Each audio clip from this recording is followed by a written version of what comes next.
Viidiyoo keenya irraa keessatti karaa kamiitiin yeroo gabaabaa keessatti sa'aatii 4,000 guuttachuu dandeenya kan jedhu waliin ilaalla.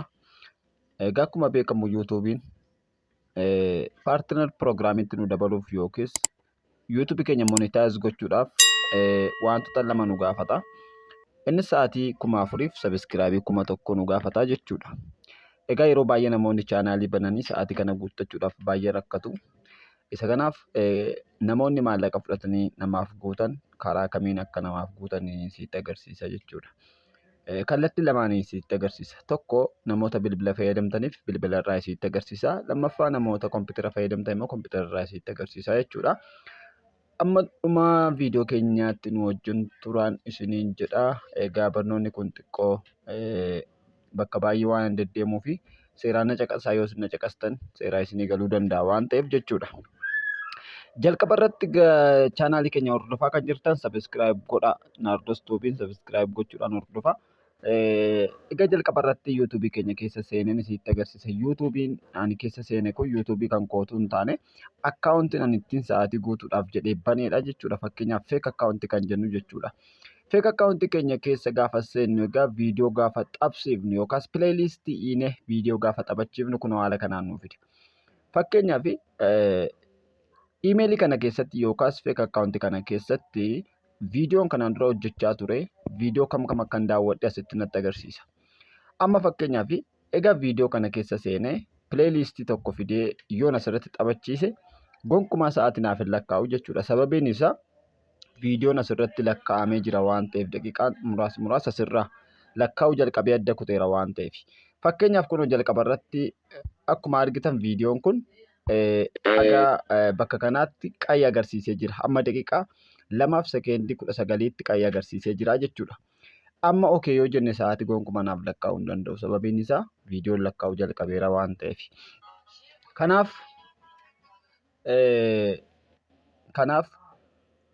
gaafa viidiyoo keenya taphachiifnu iskiriin kiliir gochuu qabna jechuudha. Kiliir gochuu qabna waan ta'eef gara kiliirii akkaataa itti goonuun naqee sitti agarsiisa fakkeenyaaf. Egaa jalqaba irratti chaanaalii keenya keessa seennaa jechuudha. Erga chaanaalii keenya keessa seenne bakka hoom jettu kana dhufnee xunna. Erga hoomii keenya keessa xunne fakkeenyaaf viidiyoon kanaan dura daawwachaa turre haala kanaan nu jira. Egaa balleessuudhaaf gara yuu kan jettu irra tuqee sitti agarsiisa. Yuu ergan tuqee booda xiqqoo gaafan oloofu kompiitara irraa haala kanaan hin jiru. Namoonni kompiitara irratti fayyadamtanii bartan xiqqoo si rakkisuu danda'a. Kompiitara irraa haala kanaan hin jiru waan ta'eef. Gara olii kana dhufeen seetingii kan jettu kanaan tuqa. Ergan seetingii kana tuqee booda manaaj ool istirii kan jettu kanaan tuqa. Manaaj ool istirii kana ergan tuqee booda kun haala kanaan naa baasa jechuudha. Viidiyoon kanaan dura daawwachaa ture guutummaa guutuutti bakka kanatti naa fidaa jechuudha. Isa booda viidiyoowwan kana al tokkicha ol dukaa kiliir gochuun qabaa jechuudha. Amma fakkeenyaaf viidiyoowwan kun daawwatamaa ture waan ta'eef amma asirratti viidiyoo kana yoon bane gonkumaa sa'aatii naaf hin lakkaa'u viyuus naaf hin lakkaa'u jechuudha. Kanaaf maal gochuun qaba? Kunoo xiqqoo ishee yoon barbaade x godhee keessaan bahuu hin danda'a. Yoon barbaade immoo al tokkicha guutummaa guutuutti dileet godhaa jechuudha. Kunoo bakka kanatti dileetiin akkuma argamtu isheen al tokkoof gaafan tuqu haala kanaan naaf fida. Ergasii booda gara dhumaa irratti kan argamtu dileet ool kan jettu sanarraa al tokkoof tuqaa jechuudha. Dileet ool irra ergan tuqee ammas irra deebi'ee dileet jedhee na gaafata. Isa booda dileet keessaan godhaa jechuudha.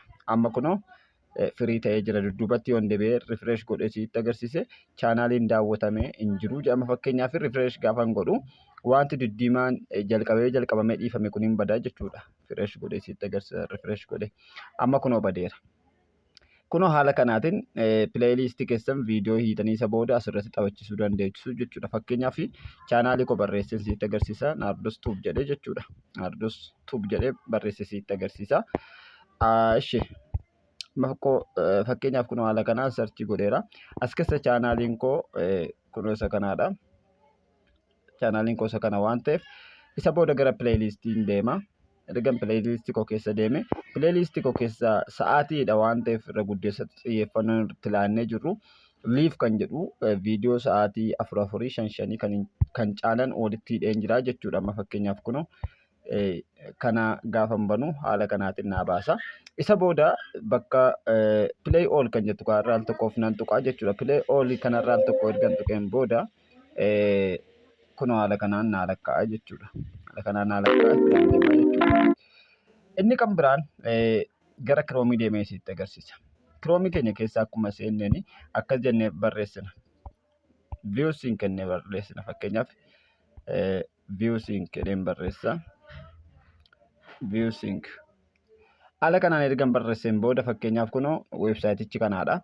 Weebsaayitii kana kunoo haala kanaatiin gaafan tokko akka itti naa baasa.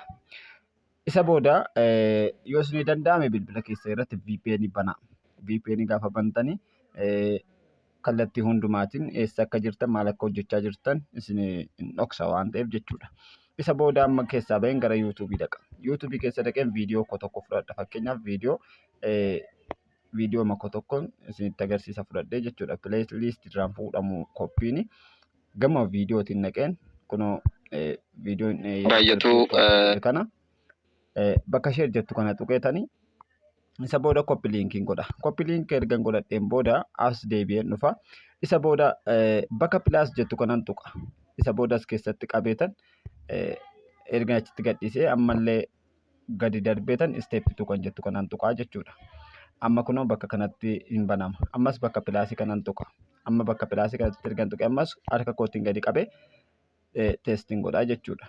Harka kootiin gadi qabee teestiin godha. Paste godheera ammas ol buteen pilaas kan jedhu ammas nan tuqa. Ammas quba kootiin gadi qabeen paste godha. Yoo barbaaddan viidiyoo adda addaa godhachuu dandeessu. Yoo barbaaddan immoo viidiyoo wal fakkaataas godhachuu dandeessu.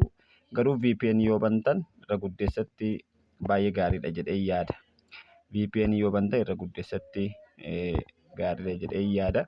Amma fakkeenyaaf kunoo viidiyoo 3 irratti baneera. Viidiyoon 3 kun hojjechaa jira jechuudha. Sa'aatii lakkaa'aa jira. VPN utuu bantanii aga tokko eessa akka jirtan maal akka hojjechaa jirtan hin beekamu waan ta'eef haala kanaatiin aga dandeessan amma ispiidii waayifaa keessanii bantanii viidiyoo lakkoofsisuu dandeessu jechuudha. Ammallee bakkuma pilaas jedhu tuqxanii dhuftanii booksii kana keessatti liinkii keessan galchitu jechuudha. Isa booda taphachuu jalqaba.